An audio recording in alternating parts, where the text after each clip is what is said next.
সব কিছুর নিরাপত্তার দরকার আছে। সেই জন্য এই যে খাবারগুলো যারা বানাইছে তাদেরকে অনেক ধন্যবাদ জানাই। কারণ এই সোফাগুলো যে নিরাপদ থাকে, এই যে দেখেন আমার বাচ্চারা নাহলে শেষ করে দিত। আমি অনলাইন থেকে খাবারগুলো নিয়েছি, দেখেন ধুয়ে পরিষ্কার করে রাখি, তাও ভালো। এ ধুইতে যা কষ্ট হয়, ভিজাইলে অনেক বার হয়ে যায়, তাও ভালো, কষ্ট হোক তাও সোফাগুলো সুন্দর থাকে। এই যে দেখেন বাচ্চারা কীভাবে পাড়ায়। এই সোফা একটুও আমার ভালো থাকতো না যদি এই খাবার না নিতাম। খাবার নেওয়াতে ধুয়ে ধুয়ে কয়দিন পর পর উঠে উঠে ধুই, তাও ভালো থাকে। এই যে দেখেন ধোয়ার পরে এই যে পরিষ্কার করে লাগাইছি, কত সুন্দর দেখা যাচ্ছে, দেখছেন।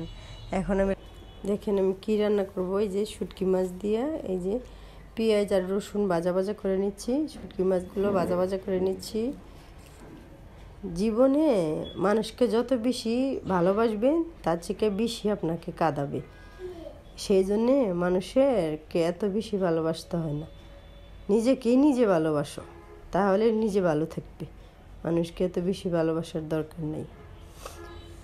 এই যে মশলাগুলো দিয়ে দিলাম, মরিচ, ধনিয়া এগুলো একসাথে আমি বেটে নিচ্ছি।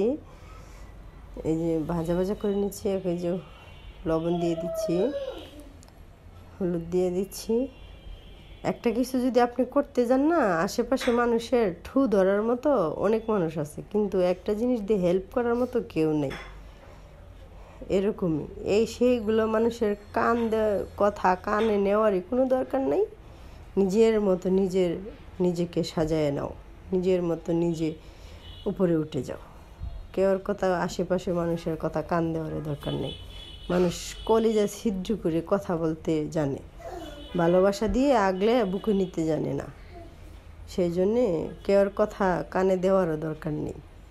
দেখেন সিম, আলু, বেগুন এগুলো দিয়ে যে আমি একটু ভাজা ভাজা করে নিচ্ছি। কারণ সিম দিয়ে সব তরকারি ভালো লাগে, মাছ দিয়েও ভালো লাগে, আবার শুটকি দিয়েও ভালো লাগে। পুঁটি শুটকি দিয়ে রান্না করতেছি। ফেসবুকে কাজ করাটাও নাকি বলে খারাপ, বলেন এটা খারাপের কি হইলো? এটা যে কাজ করে সে না বুঝতেছে সেটা খারাপ নাকি ভালো। খারাপ নিয়ে করলে খারাপ, হ্যাঁ খারাপও আছে, ভালো আছে। খারাপ নিয়ে করলে অবশ্যই খারাপ। আমরা তো খারাপ নিয়ে করতেছি না, আমরা তো খারাপের আশেপাশেও যাচ্ছি না। আল্লাহ যেন ওই পর্যায়ে আমাদেরকে নাও নেয়, আল্লাহর কাছে সেটাই চাওয়া। একদিন তো দুনিয়া ছেড়ে যেতেই হবে, ইমান নিয়ে যে মরতে পারি সেটাই আশা আল্লাহর কাছে। নবীর সুন্নত অনুযায়ী যেন চলতে পারি। এই যে দেখেন কমপ্লিট হয়ে গেছে। এই দেখেন কি সুন্দর চারিদিকে ভাতও বসা দিচ্ছি, গরম গরম ভাত দিয়ে এই শুটকির তরকারি দিয়ে অনেক ভালো লাগে। তো সবাই ভালো থাকবেন। কেমন হয়েছে? আল্লাহ হাফেজ।